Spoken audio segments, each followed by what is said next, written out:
Olá, meus amigos, olá, minhas amigas. Vamos começar então.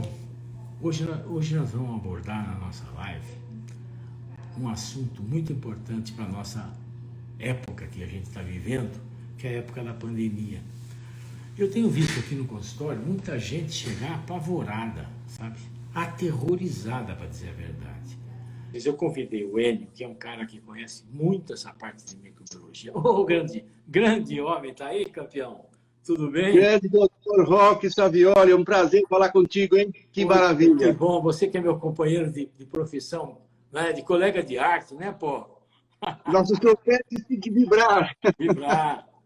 Pô, mas que bom que você está. Tem um pessoal que está entrando aqui da Paraíba, aí, ó. O Alexandre Sampaio, que foi residente nosso aqui.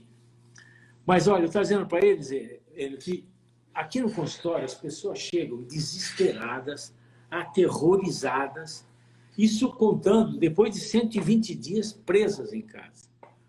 E não tomam, sabe, ficam preocupadas, não tomam remédio, não fazem controle. E muita gente complica. Eu já tive casos que realmente complicaram. Por quê? Pelo receio, sabe, está todo mundo aterrorizado. E você, outro dia, num live com a Gisela, você deixou a coisa muito bem mais clara, né? Porque não é... A gente precisa tomar cuidado. Eu sempre falo para os pacientes, a gente precisa tomar cuidado, mas eles estão desesperados, né? E você, como é campeão, bom, deixa eu te apresentar, Enio Alves da Silva Júnior, né? É microbiologista, um cara que conhece muito essa parte, além de ser meu companheiro de músicas. Ele toca trompete assim como eu, né? Vamos lá, campeão. Muito obrigado, doutor Roque. Eu sou um mero microbiologista, não tenho o staff de um doutor Roque Savioli, que conhece tudo, que é um grande clínico, tem uma cabeça fantástica e um conhecimento melhor ainda. Eu militei no campo da microbiologia por muitos anos, né? Eu tenho uma ideia, eu gosto da microbiologia em todos os seus sentidos. Eu comecei há muitos anos atrás com microbiologia médica, né? Eu fui professor da Santa Casa durante 5 anos, com o doutor Igor, e me especializei em bacteriologia anaeróbia. Era muito bacana aquele tipo de infecções purulentas e tal. Como eu não sou clínico, eu fazia diagnósticos, né? E eu acabei aprendendo alguma coisa com vocês médicos de como funciona a clínica, né? Aí eu fiquei 10 anos na metodista de odontologia, especializei em microbiologia oral. Publicamos trabalho no México, né? Escrevi um capítulo de fisiologia para odontólogos, num livro da Pancast. Aí eu entrei no que eu gosto mesmo, microbiologia de alimentos, que leva a gente para um campo que você não tem ideia. E fiquei 5 anos no biológico fazendo microbiologia veterinária, para aprender como funciona tudo aquilo. Graças a Deus, né, eu consegui juntar o conhecimento da microbiologia num leque de situações. E afunilei para a microbiologia de alimentos, que eu acho muito legal, né? Ela tem um braço enorme. Total. A microbiologia, né, onde você aplica virologia, micologia, bacteriologia, tudo envolvido. E nós acabamos trabalhando, a minha especialidade na micro de alimentos foi análise de alimentos básica e avaliação de surtos de doença transmitida por alimento. Eu fui contratado na Riga em 1981, e fiquei lá 14 anos, né, que era uma empresa enorme. A doutora Gisela sabe muito bem essa história das concessionárias, né? E eu fui contratado para avaliar por que tinham diarreias. Olha, muitos anos atrás, isso não existia ainda, protocolos, não tinha nada, né? E quando foi, só para a gente não perder muito tempo, quando foi mais ou menos em 1995, eu acabei publicando esse manual, esse minha 8ª edição, né, que está com a Gisela, que já recebeu, que é uma síntese do que a legislação estava preconizando, né, as internacionais, as nossas nacionais. E em 97, eu fui contratado pelo Estado de São Paulo para fazer a primeira legislação estadual, que é a CBS-6. Aí a coisa andou, sabe? Aí a coisa começou e a gente tem desenvolvido um trabalho bem aplicado, né? Inclusive agora, que é a confluência que está acontecendo nessa pandemia, que para mim é um pandemônio, na verdade, né? E você com esse trabalho todo, com essa contaminação de alimentos, né? É muito importante isso, né, Enio? Porque é por aqui é pela boca que entra, né, as complicações maiores, né? Esse pessoal que fica comendo coisa que não deve, esse pessoal que vende coisa e não entrega, né? Você faz parte desse esquema de fiscalização também, né? É isso que Sim, sem dúvida. mexe, né? Eu sou consultor da Anvisa atualmente para esse trabalho, né, de avaliação. Mas você percebeu que com a história do Covid-19 aí, né, do vírus, ninguém mais fala em doença nenhuma, né? Você não tem mais PTA, não tem mais dengue, não tem mais nada. COVID. E morre só de Covid. E só morre de Covid, né? Você já viu? Me fizeram uma pergunta, Dr. Roque, muito curiosa. Eu não quero falar de política, hein? Não é esse meu plano. Mas me fizeram uma pergunta assim, quando vai acabar essa pandemia? Eu falei, eu não entendo de política. É verdade. Não, é absurdo. Você vê, veja só, você vê político falando em ciência, é brincadeira, né? Como é que você pode ter dado científico de uma coisa que tem 6 meses? Não tem dado. Saiu um artigo no Lancet, você viu aquela do Lancet que saiu, falando que a cloroquina matava todo mundo? 1 mês depois, os caras chegaram, pediram, pelo amor de Deus, foi tudo mentira. Houve uma fraude, né? Houve uma fraude grande. O dono da empresa que agendava, mexia com os dados. Você imagina um estudo multicêntrico feito com 90 mil pessoas em todos os Estados Unidos, com 4 autores só. Quer dizer, tem alguma coisa errada, né? Sem dúvida, sem dúvida. E depois nós já estaríamos mortos, né? Porque a cloroquina é usada em várias doenças. Tem 70 anos esse remédio já, né? Agora, tem uma coisa, né? Se você pega um remédio bom e dá uma superdosagem, a coisa complica. Né? Foi o que foi em Manaus, Amazonas. Manaus, deram 12 vezes a dose. Acho que até qualquer um morre com aquilo lá. Não é assim. Não é mesmo? Se você comer 4, 5 feijoadas, você passa mal, pô. É do mesmo jeito, né? Agora, sabe o que eu acho curioso? O pessoal, né? Tem 3 coisas que me preocupam, que eu falo sempre. É o medo, o pânico e a ignorância, né? Vamos falar a verdade. É verdade. Fizeram um modo de jogar informações em cima da gente, principalmente do nosso grande povo, você amedronta as pessoas. Esse medo leva a pessoa a não raciocinar, vai ao pânico. É o que você estava falando. O pessoal está em pânico. Por quê? Porque vai morrer. Todo dia. Eu acordo de manhã, eu me belisco para isso eu estou morto, porque todo dia está morrendo 1.000, 2.000, 3.000 pessoas, né? Para você ter uma ideia, no começo, eu fiquei preocupado, fiquei apavorado. Porque é lógico, você vê o cara, compramos 3.000 caixões de defunto. Você viu? O cara falou, o prefeito falou. Pô, eu estou na fila, né? Agora, que lugar da fila que eu não estou, que eu não sei, pô. Uma hora vai chegar. Você imagine as pessoas de mais idade, que têm algum problema, hipertenso, diabetes. Nossa, os caras não saem de casa. Só que o grande problema é que descompensa o diabetes, descompensa a insuficiência cardíaca. Teve gente que morreu em casa. Teve paciente que morreu em casa. Sabe? Imagina com medo de ir no hospital. Agora, você está aqui justamente para minimizar esse terror aqui. Tá? Primeira pergunta. O vírus fica no ar?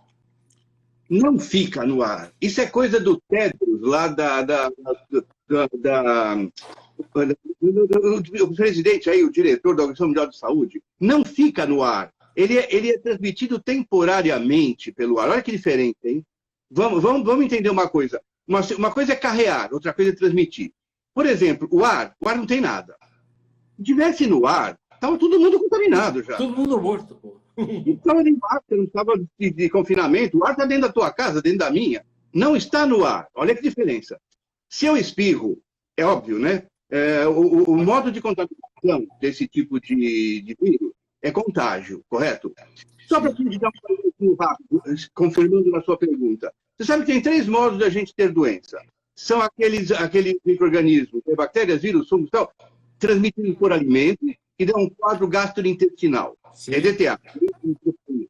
Existem aqueles que são por vetores, né? Pernilongo, por exemplo. Chikungunya, febre amarela, dengue. Isso é outra história. Agora, esse nosso é o pior para controlar, porque envolve cultura e higiene. É contágio, pessoa a pessoa. Pelo que eu tive lendo até agora, né, tirando o medo das pessoas, só tem 3 modos que você se contamina com esse vírus. Ou é respirando, né, o espirro de alguém, ou a tosse, ou aspirando. Ou as mãos, que te levam ao nariz e ao olho. Não tem outro modo. Pode fazer o levantamento? Eu vi 3 casos na China, exatamente isso. O pessoal morre de medo hoje, né? Eu tenho que tomar cuidado com o tapetinho, com o sapato, com a roupa, com a embalagem. Espera, esquece isso. Não é assim. Não é assim. Aquilo só te contamina se você pôr o dedo e enfiar o dedo no olho, olha a diferença. Então, se o cara, por exemplo, o sujeito tossiu, ficou lá no supermercado, ficou lá no produto. Quanto tempo Sim. isso aí fica? Porque às vezes o cara pegou ali, precisa ter uma quantidade grande de vírus, não precisa? Como é que funciona isso? Isso que eu não sei. Eu peguei um boletim muito interessante, que vale a pena a gente discutir isso daqui. Existem partículas que a gente trabalha, né? O CDC já fez um trabalho. Eu tenho até alguma coisa que depois eu passo para você ir lendo. Mas olha só, vamos supor que eu esteja contaminado. Eu vou contaminar alguém, né? Vamos brincar entre nós dois. Você só pegaria o se eu espirrar em cima de você ou tossir, em primeiro lugar. Então você vai aspirar pela boca, não engolir, hein? A diferença. Tem muita gente que está com o dedo contaminado depois na boca e engole. Não acontece nada. Tanto é que o alimento não acontece nada. Você pode comer alimento contaminado com o vírus que não acontece nada. O problema é a aspiração. Ele tem que ir para o sangue, ele tem que ir para dentro. Então ele vai pelo nariz, aspirado. Você aspira pela boca ou pelo olho. Entrando lá dentro, ele vai causar o quadro clínico. Tudo bem. Mas olha que interessante. Tem um trabalho, né, que a gente viu de uma empresa. Quando você respira, normalmente, você joga 20 partículas virais. 20, né? E você 20. falando 200, tal, mais ou menos a 70 centímetros. Normal. Tanto é que a distância social é de 1,5 metro para frente, né? É isso, é verdade. Se eu espirrar e estiver doente, eu vou te jogar 200 mil partículas. São quase isso. E para você se contaminar, para ter a doença, você precisa de mil partículas. Então, olha que interessante. O fato de falar e respirar próximo, sem máscara, não é o grande entrave, hein? Não é o grande entrave, não é esse o problema. O problema é quando eu tuço e espirro. Aí a coisa vai ser pior. Então, esse trabalho tem mostrado o seguinte: tudo bem, se eu usar uma máscara, melhor ainda. Né? Eu vou ter uma máscara. Resolve. Se eu tossir nessa máscara 8 vezes, ela diminui para 8% de chance de segurar o vírus. Então, você sabe que tem uma coisa curiosa, né? A máscara, ela é seca. Se você respirar muito, ela umidifica. Sim. E quando umidifica, seja qual for a máscara, pode ser de tecido, pode ser descartável, qualquer uma delas, a fibra começa a abrir. Quando a fibra começa a abrir, passa mais fácil. Passa o vírus. Para você ter uma ideia, um vírus tem 125 nanômetros, né, que é a milésima parte do micrômetro. Olha, muito pequenininho. E a fibra da máscara, às vezes, chega a 300 nanômetros. Então, tem máscaras que não serve para nada. Verdade. Então, por isso que a gente sugere aquela máscara de pano dupla, as semicirúrgicas, né, que ajuda muito. Mas, falando outra vez da contaminação, não é assim tão simples. Eu preciso realmente de um erro grave para te contaminar. Eu preciso de algo totalmente despreparado. Não é no dia a dia. Se fosse assim, nós estaríamos todos contaminados já. Mas, por exemplo, a pessoa tem assim, o terror é tão grande que teve uma paciente que ela não leva o lixo na área de serviço, ela abre a porta, tem a lixeira, ela sai, leva o lixo lá, volta, toma banho, troca de roupa, põe a roupa na cama. Quer dizer, olha o desespero das pessoas. Um exagero. Agora, veja só, não posso tocar aqui que... Bom, por exemplo, eu tossi em cima da mesa, eu estou contaminado. Se uma pessoa pega, põe a mão ali, põe a mão no rosto. Evidentemente. Aí pode ser. Aí pega. Aí pode pegar. Agora, quanto tempo que eu digo? O vírus permanece vivo nesses lugares sólidos, por exemplo? A permanência do vírus no ambiente, ele depende da temperatura e da umidade relativa, certo? Quanto você tem mais umidade e temperatura mais alta, ele chega a morrer em termos de mais ou menos, pelo cálculo que tinha, acho que era 5 horas. 4 ou 5 horas. 5 horas. Quando você começa a ficar seco e a temperatura diminui, ele vai chegar até 2 dias. Mas depende da superfície, hein? Se é metálica, se é papelão, se é plástico. Isso tudo, doutor Roque, é estimativa, hein? É estimativa. Sim, é coisa feita in vitro, né? No laboratório, né? Que não sabia. Mesmo assim, fizeram isso com o coronavírus, o Covid primeiro, não o 2, hein? Ah, tá. Desse não sabe. Não tem estudo, não, não tem estudo. Isso aí eles estão trabalhando com os SARS-CoV e os MERS-CoV, né? Do meridiano e o primeiro. Então, supõe-se que ele tem aquela espícula S, né? Ele acaba sendo inativado principalmente pelo calor, né? Pelo tempo, umidade e por detergente. Esse é o grande trunfo. Detergente? Detergente é o que mais eficaz contra o vírus. Por quê? O povo não entende, mas vírus não é vivo, né? Vírus é morto. Vírus é uma partícula. Sim, precisa. E essa partícula, ela só vai ser ativa se ela ficar dentro de uma célula. Sim. Né? Qual é o grande trunfo? É estragar a parte externa dela, que nesse caso do coronavírus, é aquela espícula S, chamada spike, que ela destrói tudo. Uma vez eu participei de um surto, do estudo de um surto, de uma hepatite A, numa cozinha de Tenhaí. Sabe qual foi o resultado? Um moleque estava com hepatite A, inundada pelas fezes, né? Caiu na água do poço e foi para a caixa d'água. Olha que interessante. Na caixa d'água, deu um monte de hepatite. Como é que foi a prevenção? Lavar com água e sabão na caixa d'água. Sim. A melhor coisa é sabão, né? Porque dissolve toda a membrana de tudo quanto é coisa. Claro. Você vê que o governo sempre fala o seguinte: lavar a mão com água e sabão, ou água e detergente. Se quiser usar álcool gel, usa. Se quiser cloro, um monte de coisa. Mas o sabão, nesse caso dos vírus, é fundamental. Porque ele não é uma partícula, não é um organismo que tem vida própria. Então ele tem que ser inativado para não entrar na célula.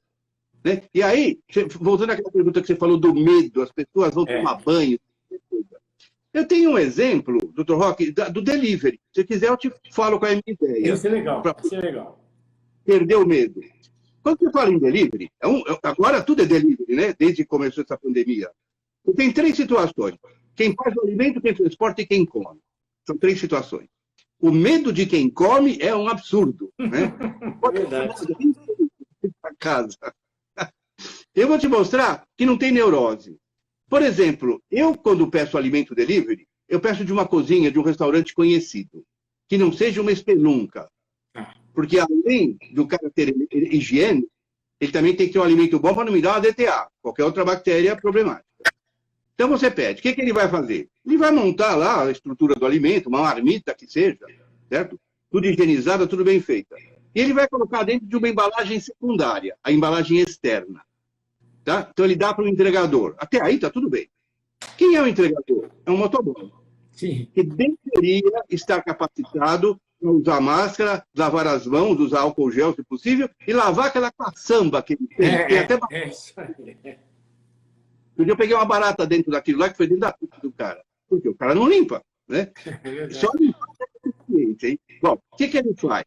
Vai entregar na sua casa. Então, vamos supor que ele não teve higiene nenhuma, ele está com o coronavírus e transferiu para a embalagem externa. Olha como tem que fazer sem medo. Chegou na sua casa, pega do cara, né? Coloca lá, paga, um cartão, sem cartão, manda o cara embora. Está lá na porta da sua casa. Não põe para dentro, põe numa área de recepção na entrada. Abre aquela embalagem externa. O que você fez? Você contaminou tua mão. Certo? Antes de pegar o alimento, vai lavar a mão. Olha só, a pessoa é desavisado. Vai lavar a mão, lava com água e sabão, seca. Quer passar um álcool? Melhor ainda. Volta lá e pega o alimento. Leva para tua mesa. Volta, pega aquela embalagem externa, embrulha e põe no lixo. Vai lavar a mão de novo. De novo. Olha a contaminação cruzada. Com 2 lavagens de mão, você fica livre da contaminação interna. É uma coisa impressionante. Como uma coisa é simples e por que não acontece? Falta de hábito higiênico. Você sabe melhor que eu que você trata de população, que o nosso povo não tem hábito. Não tem hábito. Agora, esse delivery é interessante, você orientar bem esse povo que está seguindo a gente, porque é o que tem mais agora é delivery. Né? Agora, uma preocupação também do paciente. Peço um exame de sangue, não vou no hospital, não vou no laboratório, e outro dia o cara foi colher exame de sangue na casa, pelo amor de Deus, rapaz. Quase mataram o homem lá, rapaz. Queria que o homem tomasse banho até na casa. Um absurdo, rapaz. Mas como é que faz? O cara do Fleury chegou em casa para colher exame de sangue. E aí? Então, duas coisas. Primeiro que ele tem que estar de máscara, concorda? Claro. Para melhorar, para dar um aspecto melhor, coloca aquele face shield, sabe? Sim. Aquele negócio. Pronto. Você já não solta nada em cima do paciente. Outra coisa, é lógico que ele vai entrar na casa da pessoa e vai lavar a mão. Certo? Vai lavar a mão. Mas se ele está na roupa, contaminado na roupa, não, essa que é a preocupação. Não, que chegou no hospital, está com o bicho na roupa. Não vai sair de lá, não vai sair de lá. A não ser que ele pegue o indivíduo, abraça e o cara enfia o nariz. Claro, não tem como, né? Não tem como. Não, mas não tem como. O vírus não sai voando, sabe? O vírus tem que ser deslocado. Então, sapato, tapetinho, roupa, embalagem, o vírus é fixo. Quem leva para você é a tua mão. Então, por exemplo, o paciente em casa, ele tem que estar consciente que o indivíduo entrou paramentado, claro, né? Pelo menos para não respirar. Aquela roupa não está interessando no momento. Ele pode até ter um mise-en-scène, ele pode levar um avental dobrado, como faz o fiscal da vigilância, né? Lá na casa da pessoa, ele põe um avental. É bonito, dá um aspecto bonito. Aí, se ele quiser, ele pode até usar uma luva. Mas é difícil colher sangue de luva, e não sei se o pessoal consegue. Mas tudo bem. Colhe. Isso eles fazem sempre. Acabou o problema. Acabou o problema. Não vai ter como contaminar, concorda? Não tem como. Preciso entender que não é que você entre, mesmo o cara contaminado que entre na casa do cara, da pessoa, sabe, não tem como contaminar, né? Não tem como. É o que você falou, só se abraçar e enfiar o nariz na roupa da pessoa. Não tem como. Não te falar, mesmo beijando na boca não vai pegar, porque você vai engolir, você não vai aspirar. Você me lembrou um negócio que eu te perguntei outro dia. Você lembra? Eu estava no meio de uma consulta, e você sabe, o consultório é um negócio impressionante. A gente vê tudo no mundo, né? Depois de tudo se dando de formado, eu só não sei o que eu não vi. Aí o sujeito me pergunta o seguinte: doutor, como é que eu faço para namorar? Se a pessoa está com Covid. Eu falei, socorro, professor, lembra? Liguei no meio da consulta para você, né? Porque o cara estava preocupado. O sujeito está preso em casa, sozinho, sabe? Não tem como fazer nada, não tem jeito de nada. De repente, ele quer ter uma transa, uma relação sexual, alguma coisa assim. Ficou preocupado. Aí você me explicou, explica como é que você... A única coisa que me preocupa num namoro que vai até a relação sexual é o espirro e a tosse em cima do outro. Isso é a primeira coisa. Então, por exemplo, você não vai transar de máscara, pelo amor de Deus. Você vai acumular CO2, você vai desmaiar na relação. Isso aí. Mas, por exemplo, é uma relação, até certo ponto, com um certo cuidado. Olha, a penetração vaginal, penetração até certo ponto anal, o boquete, né, fazer sexo, isso não traz contaminação. Mas se a mulher está contaminada, porque tá e ela, na hora de uma felação, por exemplo, não vai contaminar através do pênis da pessoa? Puta, não tem histórico. Não tem histórico. Talvez, me fizeram uma pergunta que eu não sei. Se houver uma lesão na pele, seja na mão ou no pênis... Como é AIDS, né? Como é AIDS, né? Aí é de discutir, porque aí tem uma via de penetração, é diferente. Por exemplo, uma relação sexual anal ou vaginal lesiva, vamos falar em lesão. Aí sim. Até é discutível. Agora, tem o seguinte, né, doutor Rocco? Primeiro, a pessoa precisa estar com vírus no pênis, em primeiro lugar. Então, vamos imaginar que uma pessoa espirrou em cima do pênis, que na boca não tem tanto vírus assim. É difícil levar pela boca. Vem de dentro, né? Vem do pulmão, né? Eu imagino que a pessoa esteja doente, em primeiro lugar. Sim. Então, ela está expelindo o vírus via respiração e via espirro e tosse. Aí ela contaminou a pele, o pênis da pessoa. Na relação sexual não vai acontecer nada. A não ser, uma coisa entre aspas, que também ninguém sabe ainda, como a AIDS, como qualquer outra doença infecciosa. Talvez por via de penetração em sexo lesivo. Que aí você forma um pertuito, pode entrar mesmo. Mas eu vou te falar. Estão perguntando aqui o seguinte, olha, como é que você faz? O elevador, como é que faz com o elevador? No elevador? É. Mas para transar no elevador, não? Não, chega de transar. Já transou? Esse aí já transou, acabou, namorou, ficou à vontade e pronto. Aí a câmera filmou, você se ferra. Não é bom não fazer isso. No elevador não pode. Não. Olha, elevador, foi até uma pergunta que fizeram a um microbiologista que eu achei interessante. O elevador, se você entrar sozinho no elevador, você tem a ideia de que não vai acontecer nada. Então você entra sem máscara. Tem que entrar com máscara. Por um motivo. Vamos supor que uma pessoa contaminada entrou antes de você, espirrou lá dentro, saiu no andar e o elevador desceu. É muito rápido isso, hein? Não dá tempo da partícula de gotícula cair. E quando você espirra, lembra da primeira pergunta que você fez? Quando você espirra ou tosse, não é o ar que vai ficar contaminado, é a gotícula de saliva no ar. Ela tende a cair, certo? E ela cai em torno de 1 centímetro por hora, mais ou menos. Né? Vai caindo. Só que antes dela cair, já entrou outra pessoa no elevador. E ela não pode respirar aquele ar. Então ela tem que entrar de máscara. Ou, no caso de passar um pulverizador, tipo lisoforme spray, que ajuda muito a precipitar, né? Mas não dá tempo. Porque você não vai saber. Sempre entrar de máscara, né?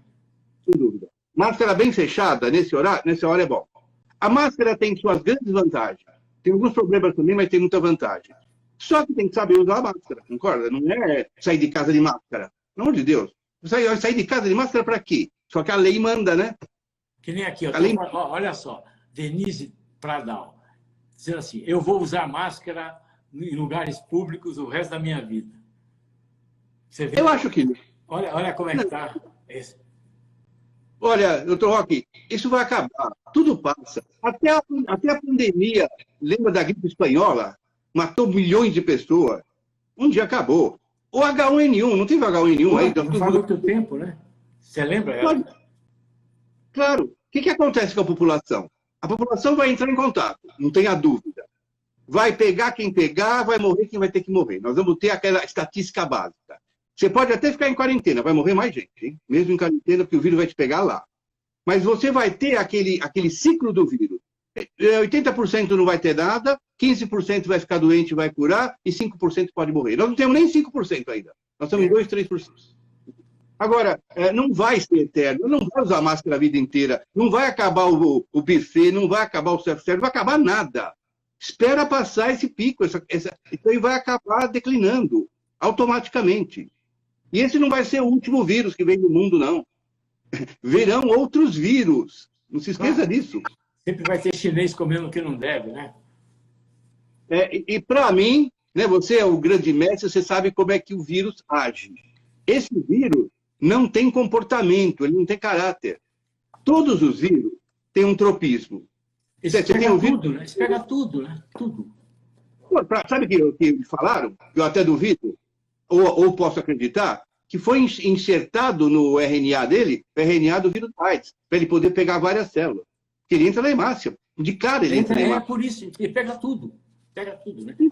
Coração, pulmão, rim. Bom, entra na hemácia, né? Que você quer mais. Por isso que eles estavam achando que a cloroquina funcionava, porque a cloroquina, ela funciona para a malária, né? Na malária, então por isso que eles achavam que existia essa correlação aí do plasmode de malária, né? Para falar a verdade, eu acho que no momento você tem medicações dentro do tratamento que funciona, até que funciona. Minha tia, em Itu, morreu, ficou viva. Ela estava... Já matou sua tia? 6 pessoas morreram. Ela com 88 anos, diabética, depressiva, problemática. Falei, a tia vai morrer. Está na cara, né? O que aconteceu? Foi levado para o hospital de campanha de São Camilo. Lá eles deram o protocolo. Hidroxicloroquina, ivermectina, azitromicina e um inflamatório. 5 dias ela saiu do agudo. Está lá, viva. Então, veja, você fala que não funciona. Eu não gosto de ir na opinião do doutor. Eu acho que o médico tem que decidir. Você é soberano. Não, chegou um absurdo até de Supremo, alguma coisa desse nível judiciário, proibir o médico de poder receitar alguma coisa. Falei, isso é um absurdo. Aí nós estamos numa democracia. E a minha decisão médica, eu sou responsável, em conivência com o paciente. Agora, acontece que tem esse monte de estudo que sai, você sabe muito bem como é que é feito, né? Você sabe muito bem a procedência, às vezes, do estudo. E o pessoal que não entende, principalmente político que tem interesse em falar as coisas daquilo dali, né? Esse é o problema. Então o cara já queima o filme de um remédio que poderia dar certo, né? E você sabe que a mídia é poderosa, né? A mídia entra na cabeça das pessoas. Sabe o que as pessoas deviam fazer? Não escuta mais jornal. Não escuta. Bom, Escuta você sabe uma coisa que eu recomendo para meus pacientes. Olha, não liguem a TV. De preferência, não liguem a TV Globo, que aquilo ali só fala desgraça. Eles nunca falam, sempre 1000 mortos. Todo dia morrem 1000, você já viu? Todo dia 1000. Só que essa contagem dos 1000 é da semana, às vezes, né? E depois todo mundo morre de Covid, né? E eu duvido em algumas coisas, hein? Então, falando em Covid, não é Covid. Você viu a mulher em Taubaté? Ela não tinha dinheiro para pagar o enterro. O cara falou, se você falar que é Covid, você não paga o enterro. Então, ela pôs Covid. Tudo é Covid. Então, eu tenho muito medo desses fakes que estão acontecendo. Agora, olha, deixa eu deixar mais tranquilo o teu ouvinte, né? Já que você falou desse negócio de pandemia. Tem um boletim aqui do CDC americano, né, que fala uma coisa muito curiosa nessa junção. Você tem combinações de baixo risco, médio, alto e altíssimo. O que é de baixo risco? Uma coisa é a legislação, hein? Uma coisa é a lei, tem que seguir a lei. Outra coisa é a realidade técnica. Então, por exemplo, distância de 1,80 m. Realmente você não vai pegar quase nada. E quanto menos tempo você ficar perto da pessoa, menos risco você tem. Quanto mais tempo, né? O ideal é não ficar mais que 4 minutos perto das pessoas que pode contaminar. Sem máscara, sem nada, eu estou falando, hein? Outra coisa, alguém passando por você na rua, correndo, não vai contaminar. Não vai contaminar. Muito difícil. Cara de bicicleta passar correndo. Não vai. Não vai. Não vai. O cara precisa parar na sua frente e espirrar em cima de você, sabe? Não dá. É mais perigoso para a saúde do corredor de rua correr com a máscara, que outro dia eu vi um cara encostar na parede tonto. Falei, olha, sabe o que acontece? Libera o nariz. Você tem que expirar o CO2, respirar o oxigênio.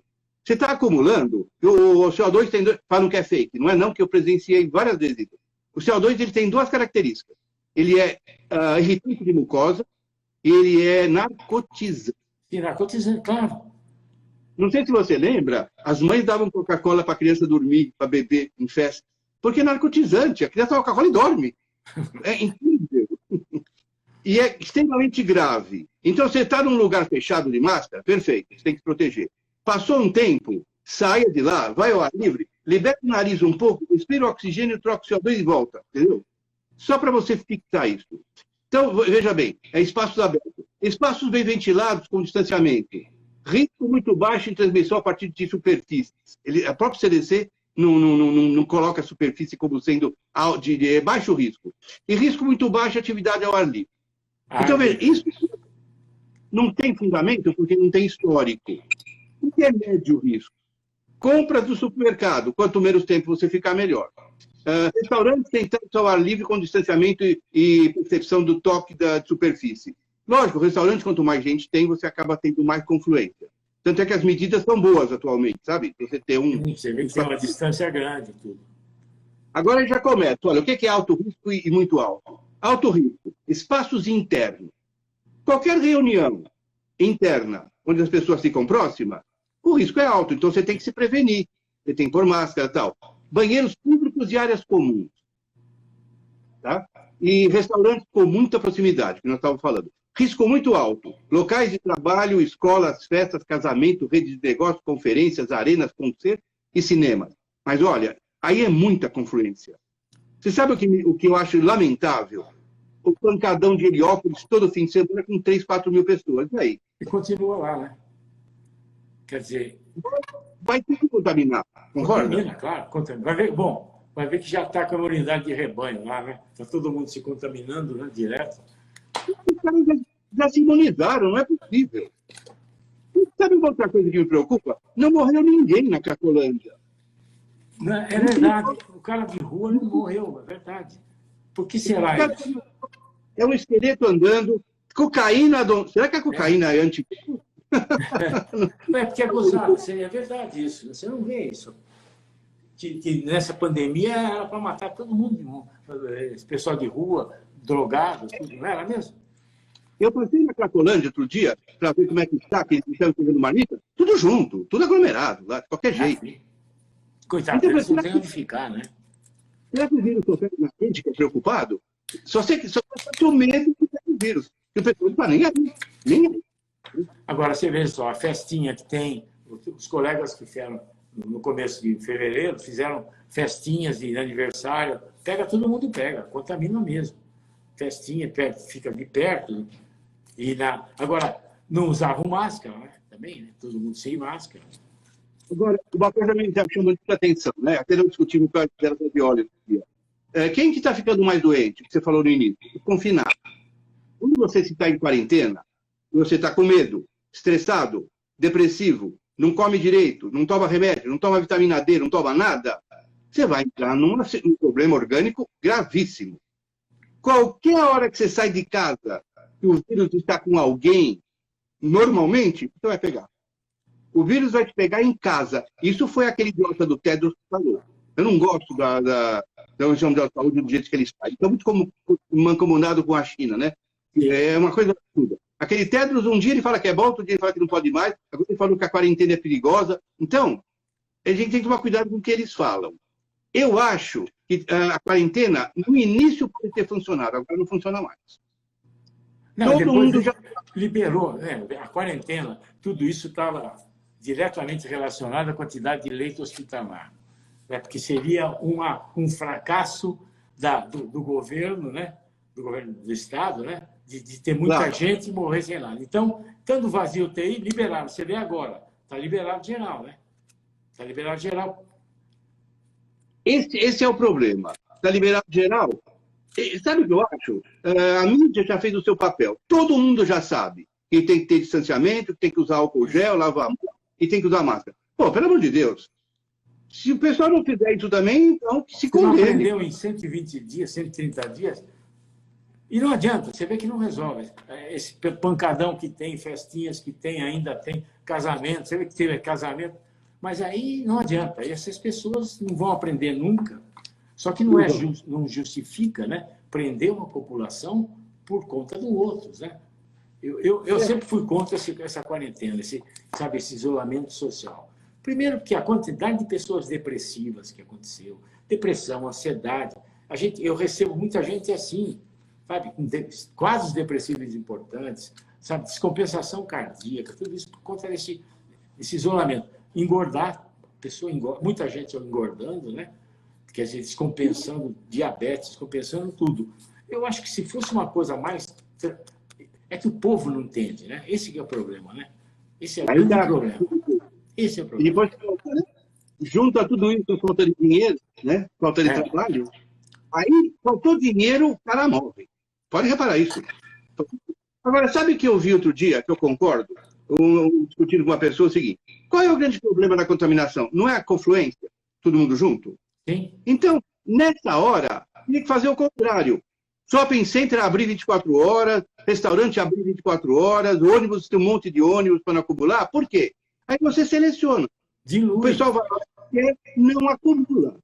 É o contrário. Eu achei gozado porque o nosso governador, o vírus, só dorme das 11 às 4, né? Depois ele acorda. Não, e tem outra coisa. Fecharam a quarentena, diminuíram a quantidade de ônibus para evitar que o povo... Só que o ônibus ia tudo lotado. Pendurado no ônibus. Quer dizer, absurdo isso. Esses caras, eu não sei. A tal da ciência que eles falam, eu acho que eu não conheço essa ciência que eles falam, viu? Sinceramente.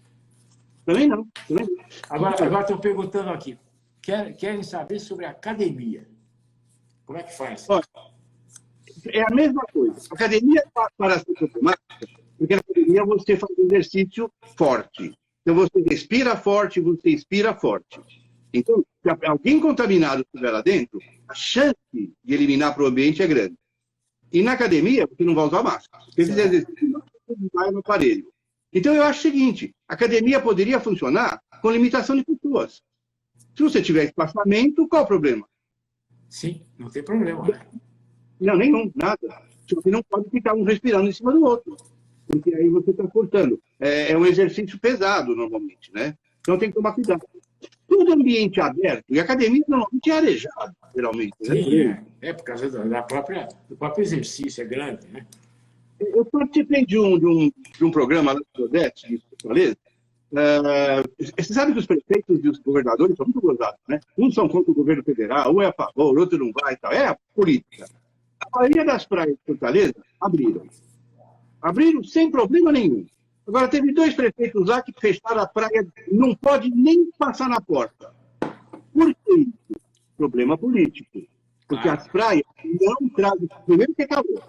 Um calor lá de Nordeste, de 30 graus, não te dou meia hora. O vírus não é ambiente para ele. Né? Um ambiente aberto, que você tem um espaçamento total, o pessoal tem que ter um mínimo de pôr uma barraca a cada 3, 4 metros. Dá para fazer isso. Não tem problema nenhum. Então eles fazem o quê? Fazem uma neurose em cima do povo que vai ficar confinado em casa. Está pior isso do que abrir. Está pior. Outra coisa, a pessoa está preocupada. Viajar de avião. Avião com máscara trocar a cada 2 horas. Será que basta? Não precisa 2 horas. Pode viajar com a máscara. Uma máscara dura 5 horas, tranquila. Eu fiz os testes de máscara.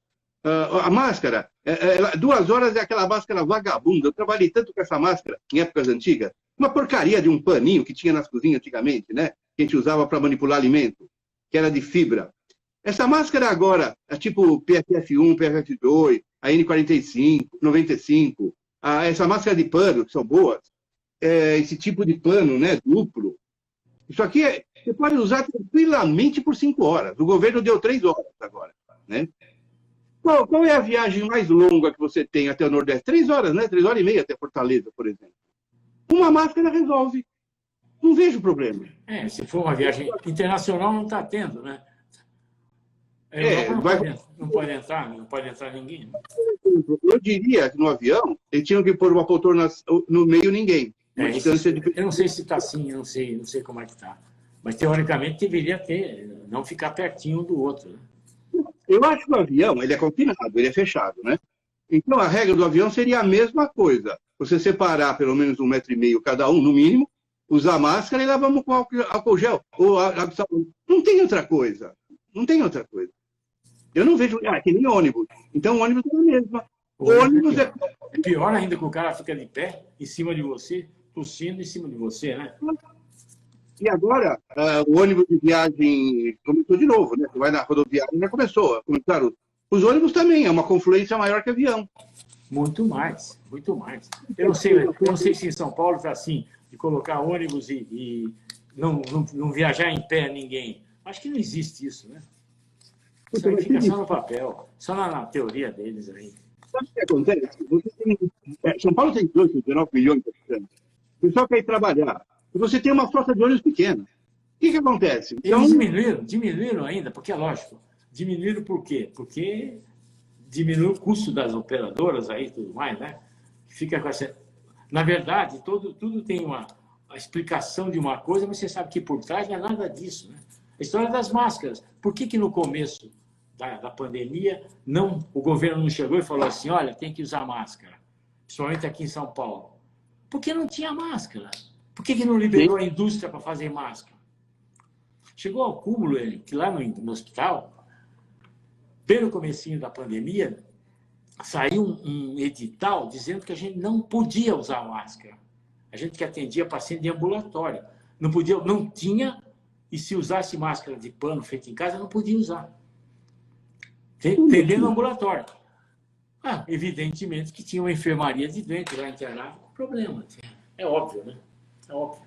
Eu fiquei revoltado de ver as enfermeiras todas lá e cada uma comprando máscara porque o hospital não dava. Depois que Inês é morta, né, aí estão dando máscara, faz tudo certinho. Porque não tinha máscara, não tinha dinheiro para comprar máscara. E você percebeu, né? E aproveitaram a pandemia para encher o bolso de muita gente. Nossa, essa história de respirador, o que me irrita, sabe o que é? Salvar vidas. Salvar vida a gente tem que salvar sempre, meu Deus. Não tem vaga na UTI. Quando é que teve vaga na UTI do Sul, meu Deus? Nunca teve. Sempre que eu preciso internar um paciente, eu tenho que chegar, pedir para meus amigos, meus colegas, para tentar quebrar o galho. Então não tem nada. Salvar a vida. Salvar a vida sempre tem que salvar, pô. Sabe? Usar esse jargão político aí todo que eu fico irritado com isso, realmente.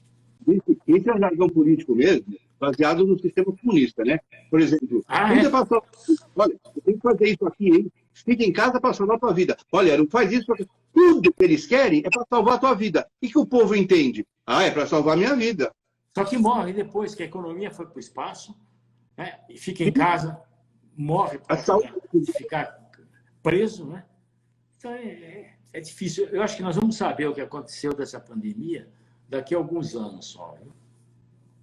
Não é mesmo? Por enquanto, mais tarde a gente vai ficar sabendo o que está acontecendo, o que aconteceu, né? Eu acho que se nós tivéssemos aprendido, o nosso, eu digo, grande povo, né?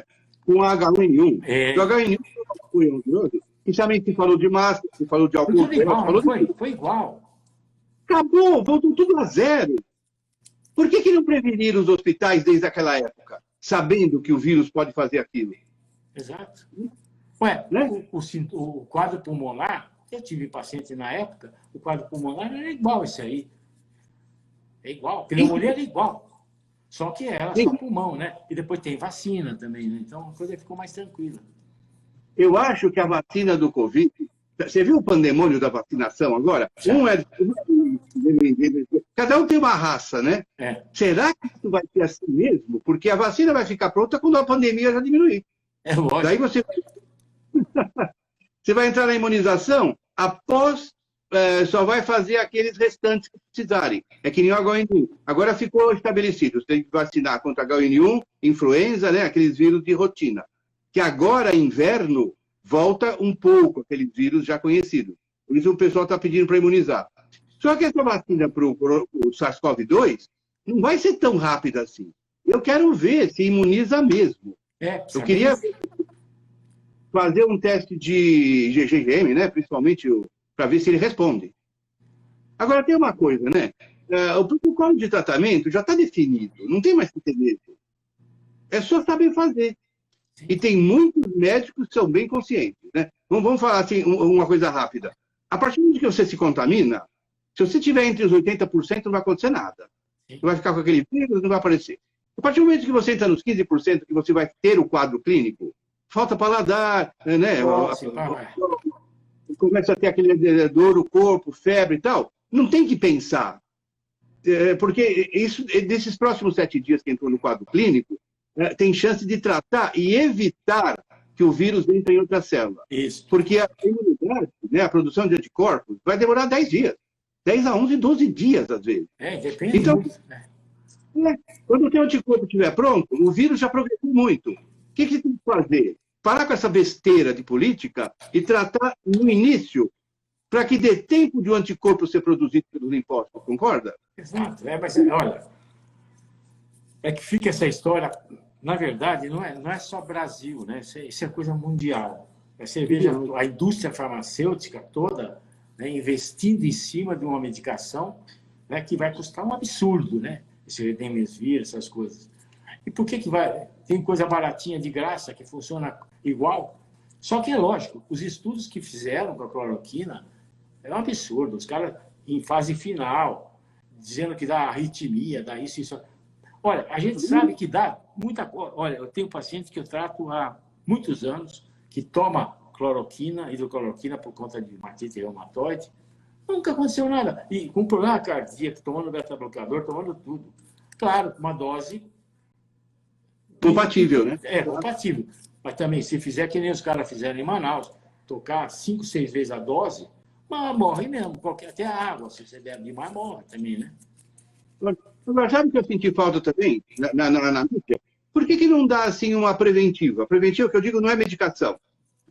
Uma vitamina D, vitamina C, zinco, aquele outro que a gente está tomando também, que eu tomo, complexo B. Sim. Isso tudo, nessa hora, ajuda a sua imunidade.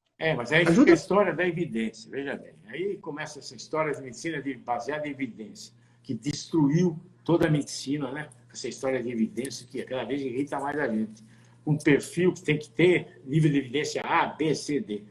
Mas se você pega um paciente, olha só, que ele está com um quadro infeccioso, que está com dispneia, com falta de ar, você sabe que está complicando, com febre, você vai dar um remedinho para baixar a febre e mandar para casa?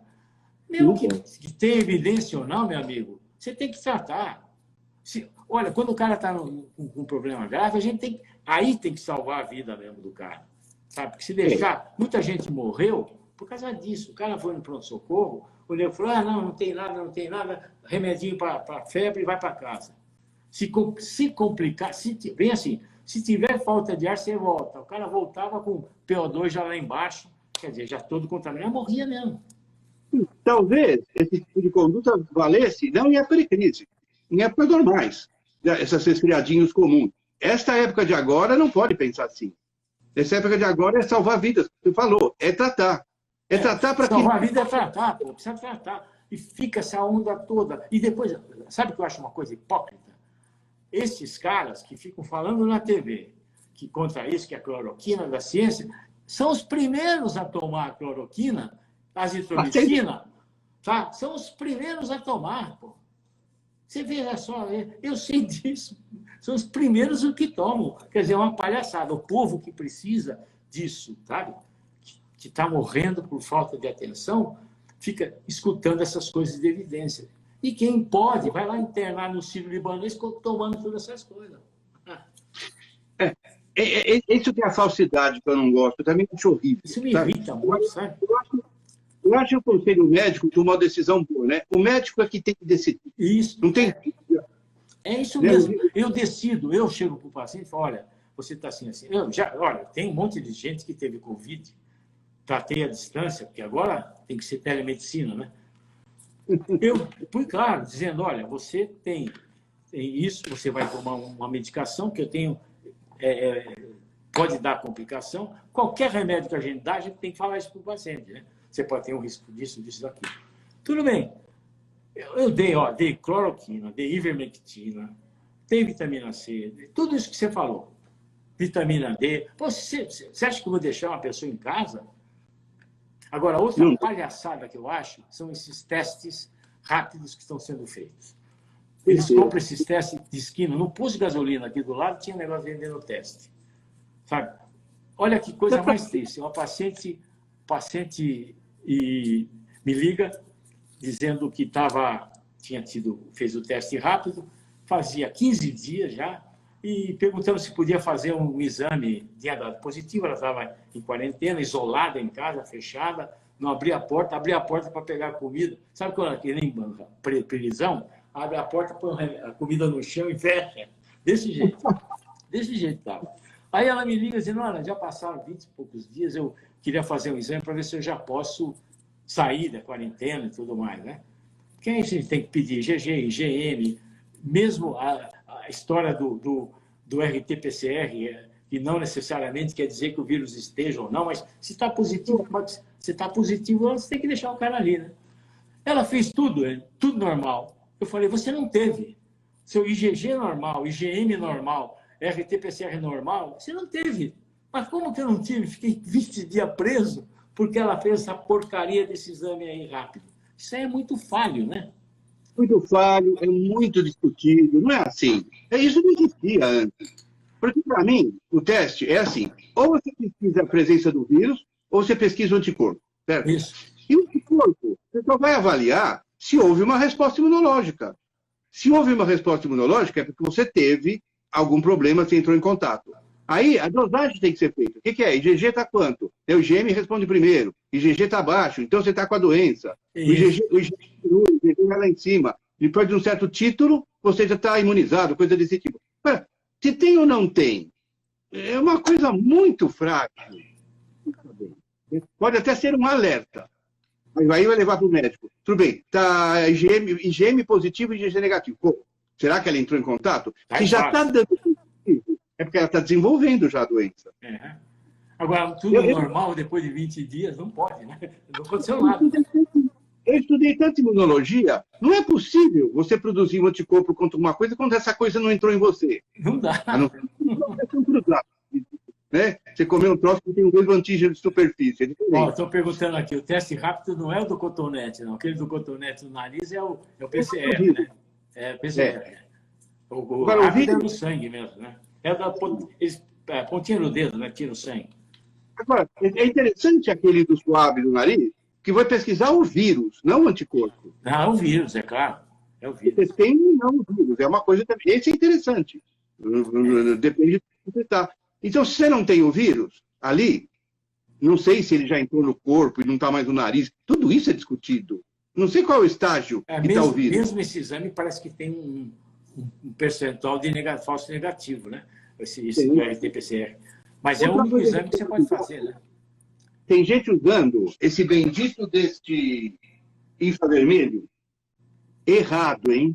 Errado. Ah, legal. Esse que para alimento, que também não serve para alimento, que a Anvisa acabou de proibir, ele não mede, ele tem, né, o infravermelho, ele vai medir emissividade. Emissividade pega o infravermelho de tudo que é corpo, tudo que é elemento. Então ele vem em 0,95, que é para pegar alvenaria de cor escura ou metal não reflexivo. Tudo bem, você mede. Câmara frigorífica, parede e tal. Agora, estão fazendo isso para testa, ele não mede. Tem que ser aqueles próprios que se compra com emissividade para a pele. Ah, Entendeu? específico, né? Se eu fizer isso, pô, eu estou com 28 graus. O que é isso? É, sempre dá errado, é verdade. Verdade. Bom, Enio, nós estamos chegando no fim. Vai. Você foi campeão. Eu tenho certeza que o povo deve estar agradecendo muito. Eu também, que a gente aprende muito, né, com você. Você é um cara que conhece muito isso. E nessa época é importante gente que conhece, gente que tem base, sabe? Que tem base para explicar as coisas. Porque de ver porcaria e ver falso fake news aí, você vê aos montes, né? Então, eu te agradeço. Você realmente foi campeão. Quanto tempo nós temos ainda? 6 minutos. Posso só falar um negócio de um Claro. fake news? Tomem cuidado. O túnel de desinfecção, o carrinho de supermercado para espetar, tudo fake. Eu analisei, não adiantou nada. Sabe esse túnel que agora fizeram, para você passar dentro? Não faça isso. É um crime. Primeiro, na NT 51 da Anvisa, está proibido você pulverizar as pessoas com produto químico aprovado para superfície. Quaternário de cloro, clorexidine. Só o ozônio futuramente vai poder usar, porque ele não deixa resíduo. Mesmo assim, meu amigo que trabalha com ozônio, uma empresa enorme, não conseguiu ainda adequar a concentração. Então, não funciona. Fiz 3 testes. O teste é muito interessante, né? Eu contamino o cara com... Eu tenho o Escherichia coli e o Staphylo. O cara põe uma roupa, pulveriza e colho antes. Aí ele passa por ali. Aí eu colho depois. Tá a mesma coisa. É igual, não adianta nada. É só psicológico, só fake. Você quer ver outro fake? Eu vi isso no Carrefour, não sei onde foi. Um tunelzinho que você põe no teu carrinho de compras, todo empilhado, com lâmpada ultravioleta. Pelo amor de Deus, você conhece melhor que eu.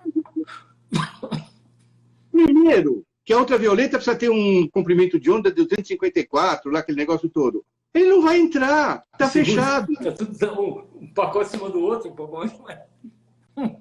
E eu fiz um teste de ultravioleta, mesmo sem estar em conflito, não mata do jeito que está. Então, olha, sabe o que eu acho com medo? Aí o coitado do indivíduo que comprou a compra dele, ele fala, agora estou protegido, né? Agora está tudo mata.